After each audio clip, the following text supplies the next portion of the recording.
Et bienvenue à tous dans notre book club du jour consacré à la Terre. Réunis depuis le 7 novembre en Égypte, la 27e conférence des Nations Unies sur le climat pose le décor peut-être de cette discussion. Vers quel livre se tourner pour saisir l'urgence du moment au cœur de cette COP27 ? Et vous, Atlas, petit traité de mondialisation, précis infographie, quels livres vous ont fait découvrir le monde, aimer la géographie ? Quels sont vos livres boussoles ?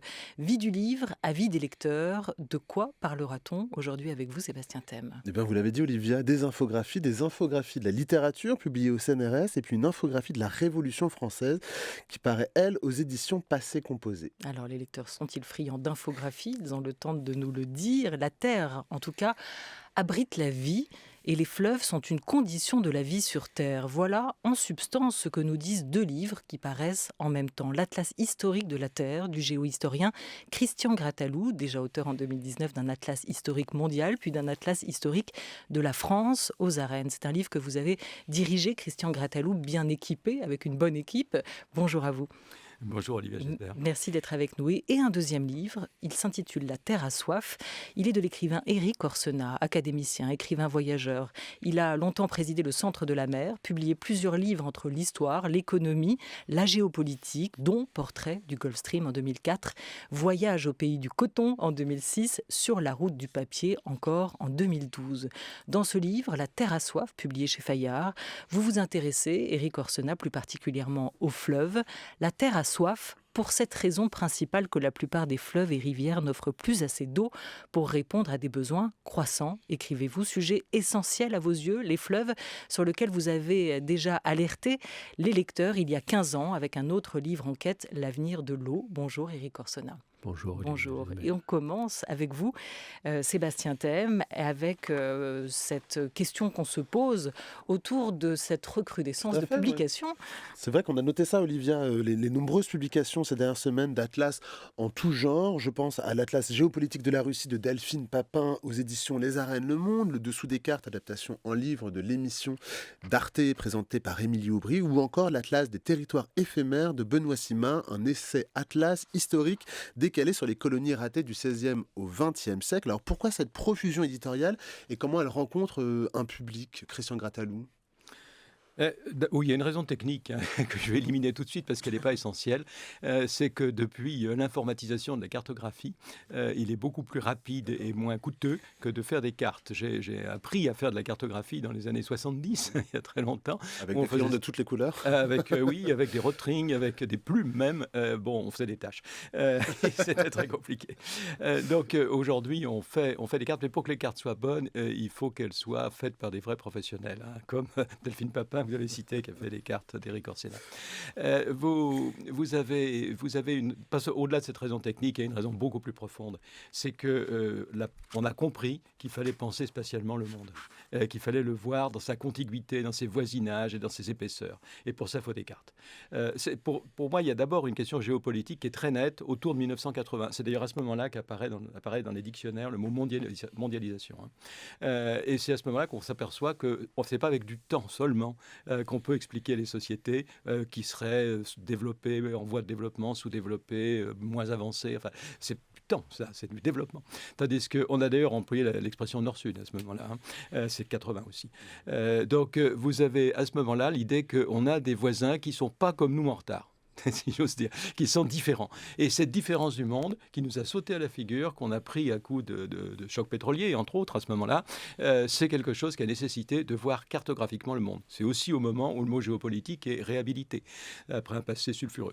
Donc, vous avez là une raison qui, en plus, est tombée avec un avantage technique, qui fait qu'aujourd'hui, on ne peut pas comprendre le monde sans le voir cartographiquement. Delphine Papin, juste pour préciser, qui travaille pour le service service cartographique du quotidien Le Monde et qui par ailleurs intervient dans la matinale du samedi de Quentin Lafay, la matinale, et maintenant de France Culture. C'est vrai qu'il y a ce regain d'intérêt, en tout cas cet appétit, on imagine, des lecteurs pour les cartes et les atlas. Vous n'avez pas choisi, Éric Corsena, de faire un atlas. C'est un livre enquête. Ça peut venir. Mais vous avez, ça commence déjà, vous avez choisi d'y assortir quelques cartes. Vous avez demandé à Delphine Papin. Mais pourquoi ? De son équipe. Pourquoi il vous manquait des cartes ? Il manquait des cartes à votre récit. Parce que moi, je ne comprends pas quand il n'y a pas de cartes. Je suis marin amateur depuis toujours, et moi, je passais 3 mois à naviguer, je continue à passer 3 mois à naviguer, mais 9 mois, je navigue sur les cartes. Donc, je me promène avec les cartes, le doigt comme ça de regarder. Et donc, je ne peux, de la même manière que je ne peux comprendre sans raconter, je ne peux m'expliquer sans regarder. Et donc, c'est tout à fait simple comme ça. Donc, et j'ai écrit un livre historique un jour sur Christophe Colomb. C'était inouï de savoir que Christophe Colomb, pendant 8 ans avec son frère, ils avaient été cartographes. Et que s'ils n'avaient pas été cartographes tous les deux à Lisbonne, jamais il aurait pu faire son voyage. Parce qu'il serait parti tout droit vers l'ouest, sans voir qu'il y avait des vents contre lui, alors qu'il y avait des petits courants un peu plus au sud. C'est ça la navigation. C'est cette humilité obstinée. Vous voyez, c'est ça ce que donnent les cartes. L'humilité obstinée. On est humble, mais en même temps, c'est pas parce qu'il y a du baston qu'on va pas prendre la mer. Voilà, donner à voir, c'est important pour vos lecteurs aussi, pour qu'ils vous suivent dans ce qu'on appelle l'évocation aussi, comme dans le roman, vous savez. Vous savez, j'ai été éditeur, où je suis un lecteur évidemment forcené, mais en 3 lignes, vous avez ce pouvoir ou non d'évocation. Brutalement, la scène surgit. L'Atlas historique de la Terre, Christian Grattalou, est à la fois un travail d'historien, de géologue et de cartographe. Vous le dites, vous le racontez. Mais pourquoi cet atlas ? Contre quoi luttez-vous avec cet atlas, Christian Grattalou ? Le mot est pourquoi ? simple. Je lutte contre l'amnésie. Il s'agit que nos sociétés sachent dans quelles histoires elles s'inscrivent et quels sont leurs héritages. Des héritages qui, pour certains, ont mis simplement quelques centaines d'années, voire quelques jours, et puis pour d'autres, ont des millénaires, des millions d'années. Ça, c'est absolument essentiel d'en comprendre ces processus, de les replacer et de voir que nous sommes dépendants de processus qui sont souvent ailleurs, comme l'aval et l'amont. Les avaliens, si j'ai bonne mémoire, sont ceux qui vont subir éventuellement les choix qui ont été faits en amont. Mais c'est vrai temporellement, aussi bien que spatialement, et les deux se conjuguent. Et en même temps, vous le dites, cet atlas est totalement contemporain. Bien totalement contemporain du réchauffement climatique, de la réduction du nombre d'espèces vivantes, des formes de pollution, de tous les dangers. Les 9 parties sont toujours aujourd'hui. La Terre existe, ça c'était dans la première partie. Comme ça son mauvais usage existe, ça c'est dans la dernière partie. Comme la vie existe toujours, comme l'agriculture existe toujours, l'usage du carbone fossile existe toujours. Ce qui est génial dans cet atlas, c'est qu'il y a des portes. On ouvre les portes. C'est une magie absolue, comme, je sais pas, moi, dans les 1001 nuits, on ouvre une porte, une porte. Pour moi, cet atlas, ça me fait penser, vous savez, comme ça, au calendrier de l'Avent. C'est-à-dire chaque jour on ouvre une petite fenêtre. Ah, il y a ça là, non. Et puis après on va dire quelle petite fenêtre on va ouvrir. Il y a une fenêtre, et toute la réunion de ces fenêtres, c'est ce palais qu'on appelle la Terre. Donc j'étais émerveillé. Émerveillé, pour moi, ça veut dire être plus grand que je ne suis, parce que émerveillé, ça veut dire réveillé.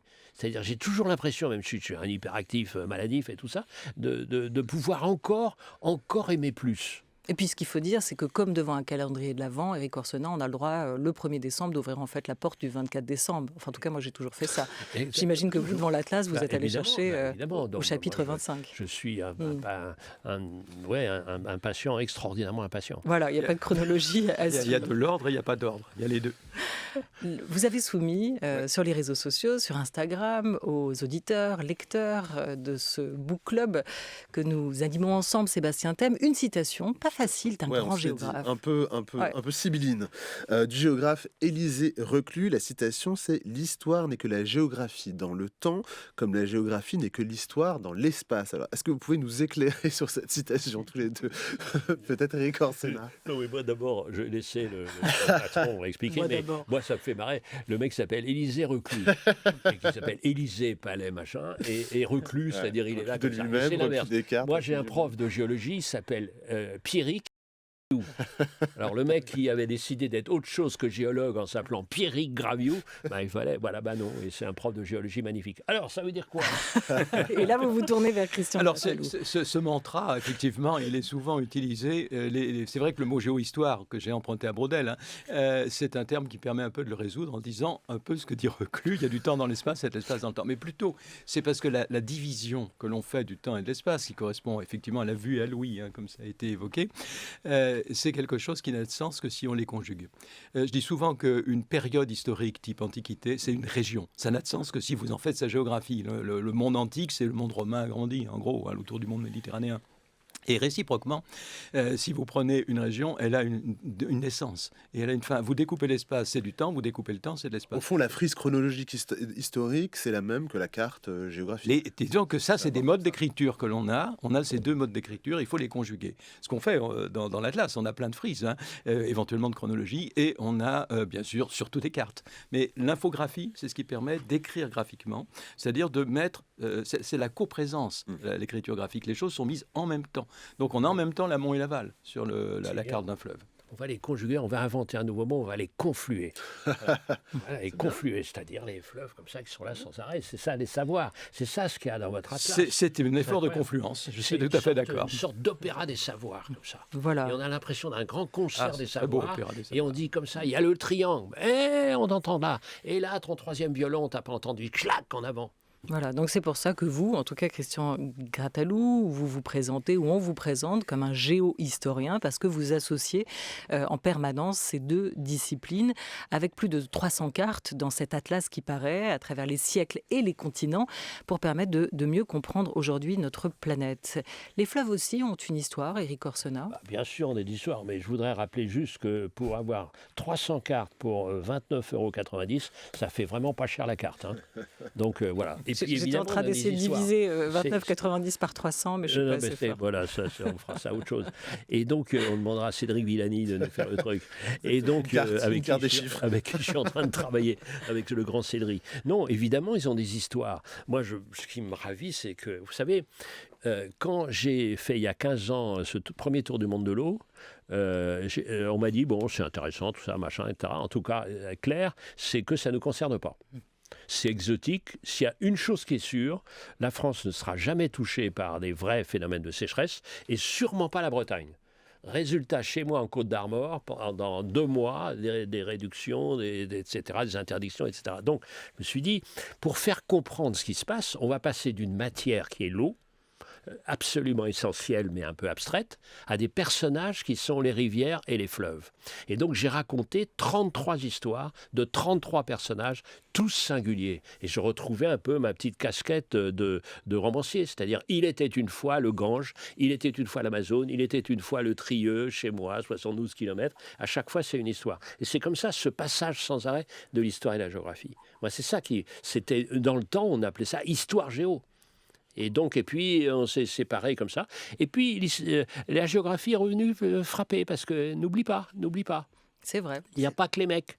Il n'y a pas que les hommes. Il n'y a pas que les hommes qui s'agitent et qui font l'histoire. Nous, on a aussi des actions beaucoup, beaucoup plus lentes. Et quand vous apprenez, par exemple, la géologie ou même l'océanographie, moi, je me suis rendu compte, quand j'ai raconté l'histoire du Gulf Stream, c'est qu'il y avait des marées de 6 heures, mais il y avait des grands mouvements profonds de l'océan de 1200 ans.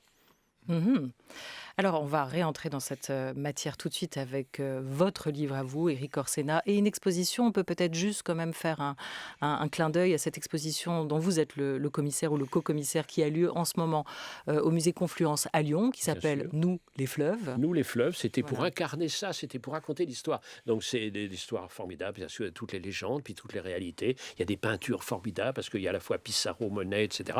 C'est vraiment ce ils ont fait un travail, et l'équipe de Musée des Confluences, sublime. Et cette expo, elle est truffée de cartes et elle montre à quel point les fleuves inhibent ce grand corps qui est celui de la Terre. C'est presque le système sanguin qu'on peut représenter souvent la ainsi. Comparaison.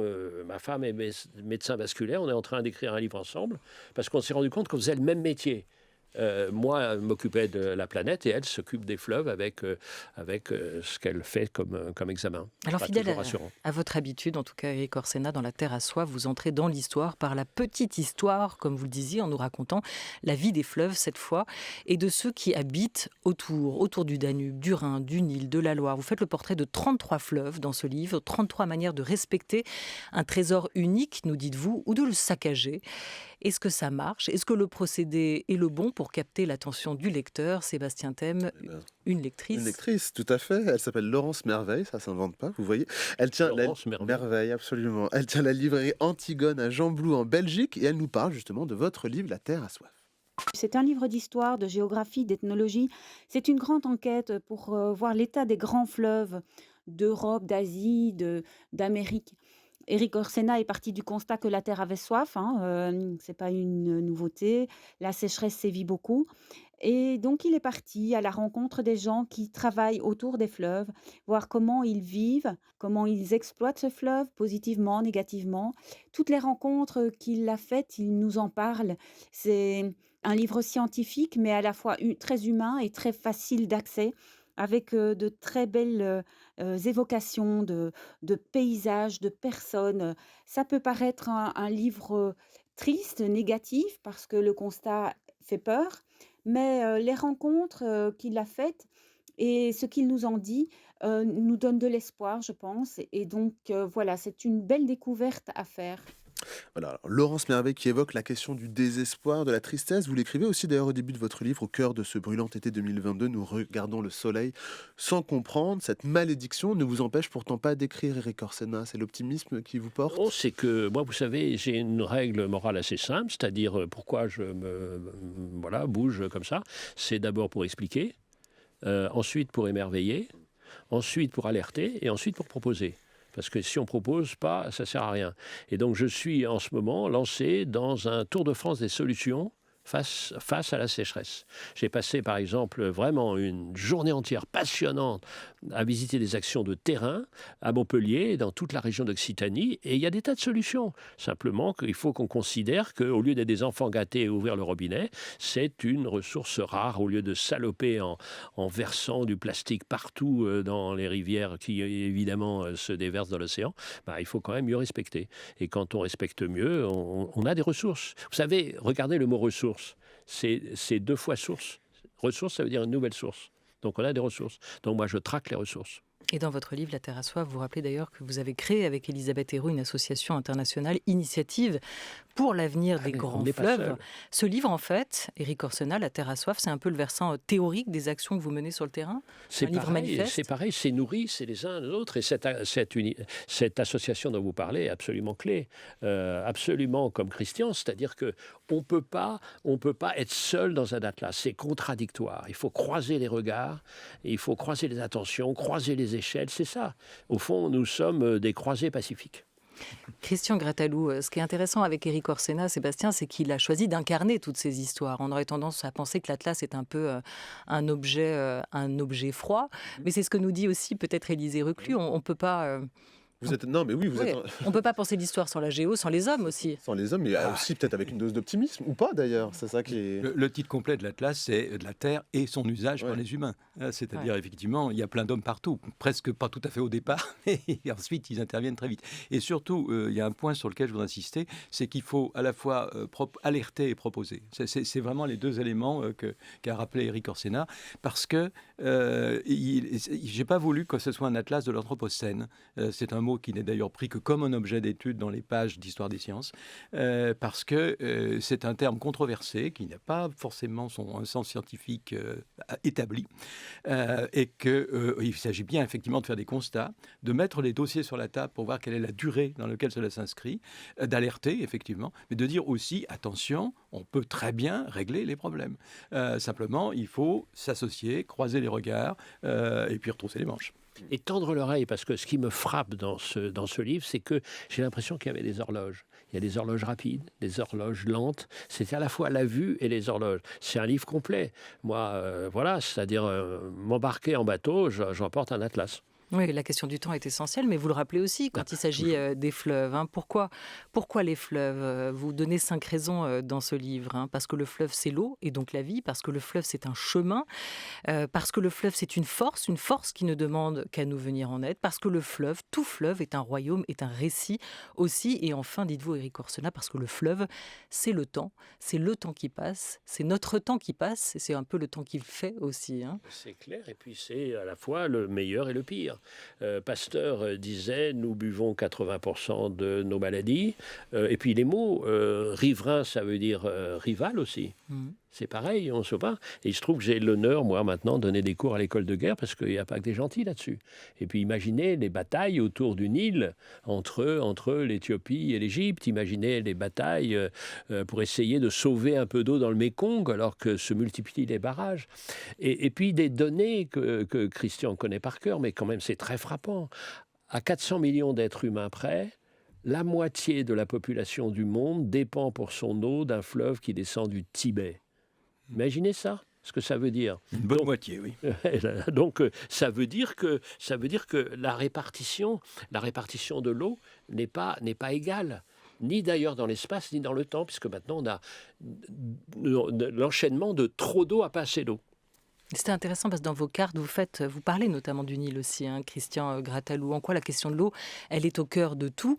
Le Nil, dont vous parlez, est un fleuve fertile. Écrivez-vous, vous soulignez que dans cet atlas historique de la Terre, que les plus vieilles civilisations agricoles sont ainsi nées dans les vallées des fleuves. Et la question de l'eau, en fait, elle nous ramène toujours à une histoire de l'agriculture qui prend une bonne place aussi dans cet atlas.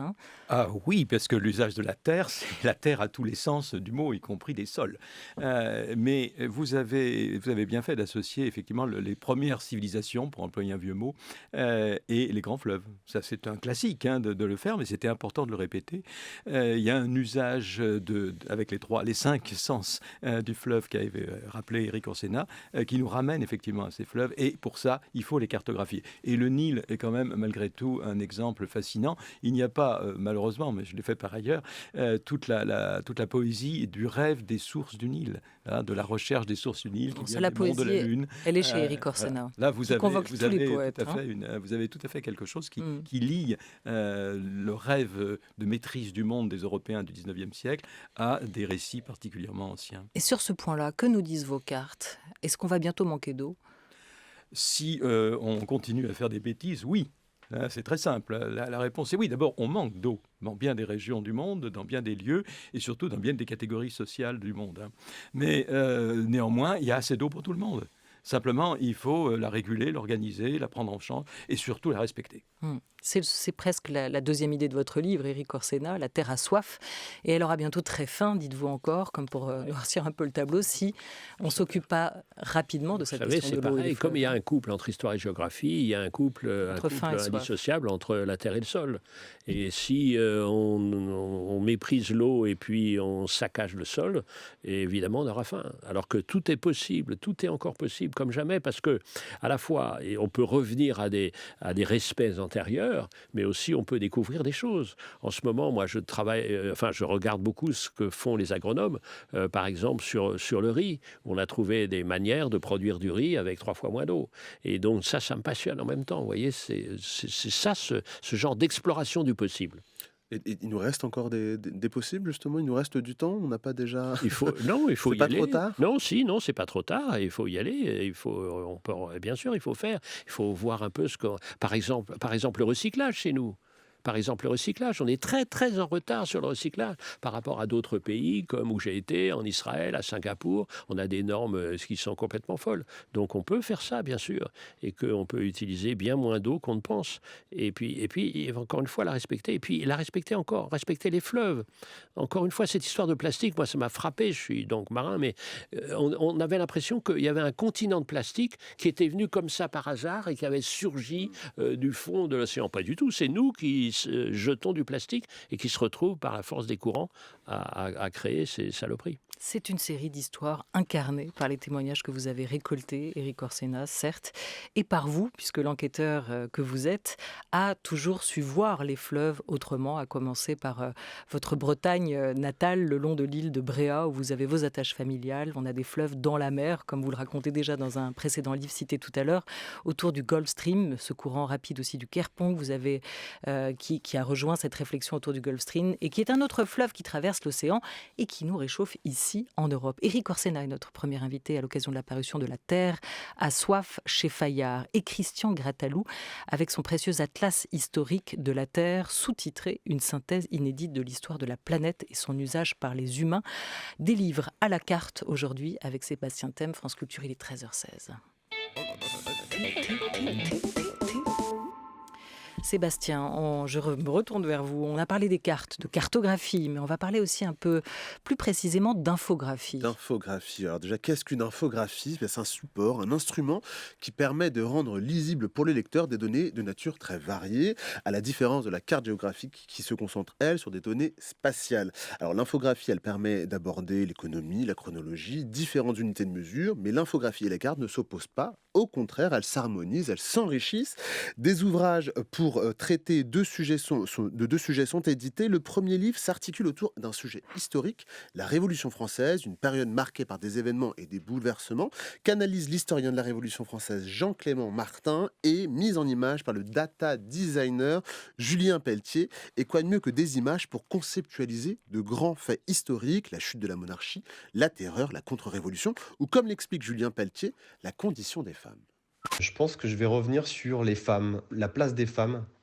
On a réalisé cette espèce on l'appelle le colimaçon des femmes. Alors c'est pas forcément très flatteur, mais c'est cette espèce de grande spirale qui nous a permis en fait, de caractériser les positions des différents groupes constitués essentiellement de femmes à travers la Révolution, avec hélas globalement beaucoup d'espoirs déçus, parce qu'on voit au départ les femmes investir de nombreux rôles au service et au sein de la Révolution, et puis petit à petit les branches de cette spirale se rétrécissent, et puis finalement on voit les femmes chasser, là encore, des sphères qu'elles avaient réussi à conquérir. Et globalement, ça se termine pas très très bien. Et je pense qu'en un seul visuel, on comprend tout de suite de quoi il s'agit. On comprend tout de suite que c'est l'occasion manquée que ça représente pour les femmes. Comme le dit Julien Pelletier, en quelques images, on comprend de quoi il s'agit. Avec une bonne image, on peut tout comprendre. Christian Grattalou, je pense notamment dans votre atlas, à une double page autour de l'invention du racisme. Là, ça fait partie des pages d'histoire des sciences pour effectivement introduire le regard au deuxième degré, le fait que les planches d'Atlas, et éventuellement des cartes ou de l'infographie, sont le résultat d'une démarche scientifique qui elle-même a une histoire. Mais effectivement, une infographie, on ne peut pas tout montrer. Une image, d'abord, il y a une différence par rapport à un texte, c'est qu'un texte, on peut toujours tourner la page, et qu'une image, elle a des bords.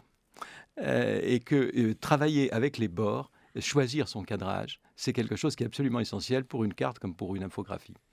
Une infographie, néanmoins, elle va nous montrer de la simultanéité. Vous avez des choses qui sont partout, en même temps. Oui.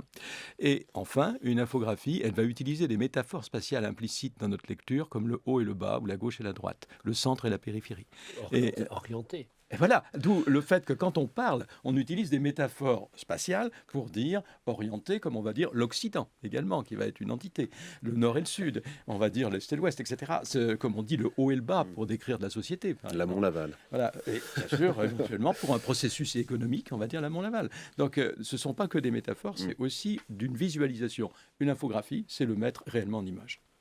On peut peut-être juste redonner les références de cette infographie. Tout à fait. C'est une infographie de la Révolution française, c'est chez Passé Composé. Chez Passé Composé. Et, super titre quand même, Passé Composé. Exactement. Intérêt à le composer le passé. De Jean-Clément Martin, qui est un grand historien de la Révolution. Autre infographie, elle concerne cette fois les livres avec vous, Sébastien Thème, un chercheur. Je crois que c'est Alexandre Geffen qui a travaillé dessus. Il a compilé tout plein de données sur la manière dont les écrivains écrivent, sur les ventes de livres, sur nos pratiques peut-être de lecteurs. Absolument. Avec la graphie géographiste Guillemette Crozet. Alors comme le dit Alexandre Geffen, il y a quelque chose d'un peu sacrilège à transformer l'histoire et la théorie littéraire en chiffres, en camembert, en flèches multicolores. Pourtant, la littérature est aussi faite de ça, de dates. Quand on trouve dans le livre, par exemple, le premier roman policier, on apprend par exemple Que dit Proie de Sophocle, pas publié, écrit en 430 avant JC, et peut-être un ancêtre du genre. Ce qu'on apprend également, attendez, où est-ce que je suis, de la longueur par exemple. Est-ce que Proust écrit vraiment des phrases trop longues? Alors, on lit en moyenne, du côté de chez Swann, c'est 42 mots par phrase. C'est toujours moins, par exemple, que Huysmans, qui lui utilise 51 mots par phrase dans À rebours. Donc voilà, on apprend quelque chose sur Proust. Et si vous ne savez pas quoi lire, est dressée une grande infographie des romans français préférés. Selon les références de Google, c'est Les Misérables. Selon Wikipédia, c'est Belle du Seigneur. Selon le nombre d'emprunts des bibliothèques parisiennes, c'est Le Rouge et le Noir de Stendhal. Et vous, Eric Orsena, votre roman français préféré, et pas votre roman préféré français? Alors pour moi, d'abord, j'ai ce qui rend la vie pas toujours très simple, un problème avec la préférence. Ah. Et si j'aime la littérature, c'est justement qu'il n'y a pas de préférence. En simultanéité, comme le disait. Exactement. Sur Gratel. Simultanéité, ça, j'ai abandonné parce que c'est trop compliqué. Mais successif, pourquoi pas. Et non, mais c'est vrai que moi, j'ai des folies comme ça qui continuent. Et ça peut être Vendredi de Tournier, ça peut être Jacques le Fataliste, ça peut être... Et puis, il y a une autre chose qui m'a frappé. Quelle est l'histoire qui répare le mieux ? Et il se trouve que j'ai une dame que j'aime beaucoup, qui a été orthophoniste longtemps à l'hôpital Sainte-Anne. Et elle avait demandé qui est-ce que parmi mes petits-enfants malades, laquelle histoire à part? Eh bien, c'est Ulysse. Ulysse raconte le mieux. Parce que Ulysse n'est pas plus fort que nous. Ulysse, il continue. Ulysse, il a des emportements, des colères, il a des émerveillements et il continue à naviguer pour essayer de rentrer chez lui où ça ne se passera pas forcément mieux. Donc Ulysse, c'est nous. Donc il est comme nous, c'est notre frère, c'est notre grand frère navigateur. Donc cette idée comme ça d'une littérature qui répare en émerveillant, voilà, c'est pourquoi j'aime les livres et j'en ai tellement besoin. On peut se demander à quoi ça sert finalement cette infographie littéraire.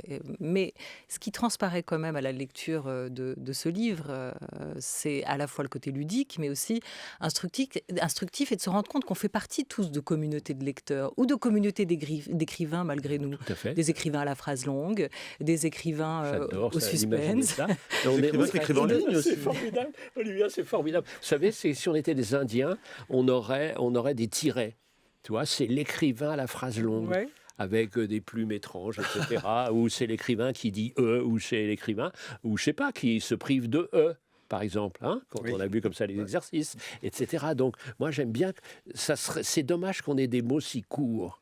Moi, j'aimerais un prénom qui prend 15 pages. Vous pouvez encore vous créer votre pseudonyme. Hein. Mais on va pas se gêner, je veux dire. Et vous, Christian Gratalou, qu'est-ce que vous cherchez dans les livres? Quel livre vous lisez? Quel lecteur êtes-vous? À quelle communauté appartenez-vous? Je suis un boulimique également. Et j'ai jamais aimé choisir. Voilà, on en a deux. C'est Là, pas on que n'aime je pas les choisis tout, préférences. mais moi, j'ai pas jamais aimé choisir. choisir. Ce qui fait d'ailleurs que j'ai passé tout un tas de licences, je me souviens quand j'étais étudiant, parce que je savais pas très bien, j'aimais la géologie, mais j'aimais aussi... le même de licence, c'est-à-dire. Voilà, c'est la licence. licence. On s'autorisait la diversité. Donc oui, j'aime la littérature, je révère Pérec par exemple, mais j'aime effectivement beaucoup tous les livres d'images, quels qu'ils soient. Voilà, donc on peut imaginer que vous faites quand même pour les lecteurs les livres que vous, l'auteur, et alors particulièrement aimez lire. Celui-là, votre vraiment atlas. voulu, parce que j'avais le souvenir d'une encyclopédie qui m'avait émerveillé quand j'étais gamin, où il y avait des coupes de mines aussi bien que des volcans, et que j'ai perdu, que j'ai jamais retrouvé, alors j'ai voulu le reconstituer dans une large mesure. Mais je vous remercie en tout cas d'employer le livre à propos d'un atlas, parce qu'un atlas, ça peut être comme un annuaire ou un dictionnaire, une base de données, mais ça peut être aussi un récit, quelque chose qui se lit comme se lit un texte, et en enchaînant des images, ce qui fait que pour moi, un atlas, et surtout un atlas historique qui construit sur des récits, c'est une bande dessinée. Voilà, qui permet aussi de nous sensibiliser, pas simplement de nous informer, avec des cartes, avec des chiffres, avec des histoires, mais aussi de sensibiliser à la condition de la Terre aujourd'hui. Ce que vous faites, vous, en histoire, en récit, Eric Orsena, avec votre ouvrage « La Terre a soif ». Vous ne nous avez pas donné le livre Boussole, celui qui vous a fait aimer la géographie, Eric Orsena. Tintin. C'est Tintin. Moi, je voulais de Tintin. Je me suis dit, plus tard, je serai Tintin, et il y aura des dames plus sympathiques que dans Tintin, c'est tout. C'était mon projet. En fait, c'est la réalité. Voilà, tous les moyens sont bons. Donc, pour Tintin. entrer en géographie, Oui, comme on exactement. dit aujourd'hui, atlas, bande dessinée, infographie. Merci beaucoup, j'allais dire merci messieurs aussi. Merci beaucoup messieurs d'avoir été avec nous aujourd'hui. Merci. Il est 13h25 sur France Culture. Restez avec nous, c'est l'heure des quadrithèmes de Charles Dantzig.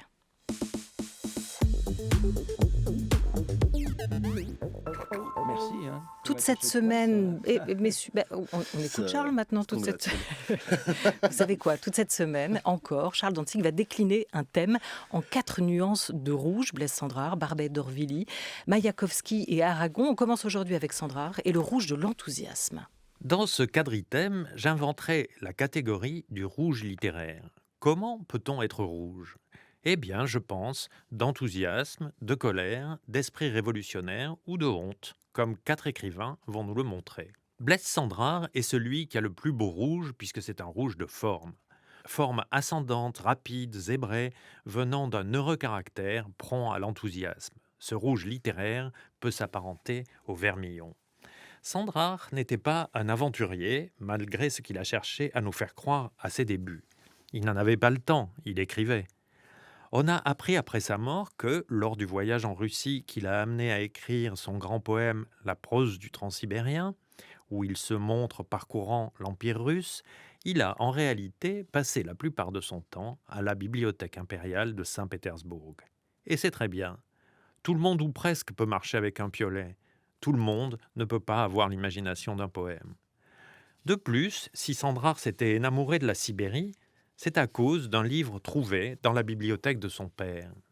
Un écrivain n'est pas le fils de ses voyages, il n'est pas le fils de ses parents, il n'est pas le fils de son expérience, il est le fils d'une bibliothèque. Si Cendrars a adoré voyager, c'était pour en rapporter des sensations qui nourriraient ses livres. Livres parfois débraillés, mais leur jovialité excuse tout. C'est une qualité si rare chez un écrivain français. D'ailleurs, il était suisse. Il a fait de la littérature avec ce qui se présentait. Et ce qui se présentait, c'était le présent. Cendrars est favorable à tout, au capitalisme, à l'anarchie, aux Américains, à l'Afrique, à Hollywood, à la pègre, à quoi que ce soit qui puisse faire chanter sa phrase. Affectueux aussi bien que féroce aussi bien qu'affectueux, il est comme un ours qui offrirait son miel. Voilà comment cela le conduit à montrer Moscou dans un livre intitulé « Vol à voile ». Moscou est belle comme une sainte napolitaine. Un ciel céruléen reflète, mire, biseaute les 1000 et 1000 tours, clochers, campaniles qui se dressent, s'étirent, se cabrent ou, retombant lourdement, s'évasent, se bulbent comme des stalactites polychromes dans un bouillonnement, un vermicellement de lumière. Une poussière de crottin grésille dans l'air comme les paillettes rousses dans l'eau-de-vie. Est-ce que ça n'est pas très lui, ce mélange de l'or et du fumier ? Est-ce que ça n'est pas très rouge ? Que le mot jovialité ne fasse pas oublier qu'il y a une grande tristesse au fond de Cendrars. « J'étais triste comme un enfant », écrit-il dans la prose du Transsibérien. C'est cette tristesse qui donne à son allégresse sa nuance déchirante, à son rouge une teinte de fer. Merci beaucoup Charles Dantzig. Demain, Barbet d'Aurevilly et le rouge de la furie. Un grand merci à Oriane Delacroix qui a programmé cette émission avec Didier Pinault à la préparation, à Alexandre Alaïbegovic et Zora Vigné qui animent Réseau et notre communauté de lecteurs. Et à vous, merci Sébastien Thème. Demain dans le Book Club ? Demain, une question, est-ce que les romans d'amour finissent toujours mal ? Réponse avec Olivia de Lamberterie, Wendy Delorme et Fanny Carillo. Et vos réponses à vous, auditeurs, auditrices, #Book Club Culture. Alors vous pouvez répondre en général, mais essayez d'aller un petit peu plus loin et parlez-nous de ces romans d'amour qui vous ont plu ou déçu. À demain.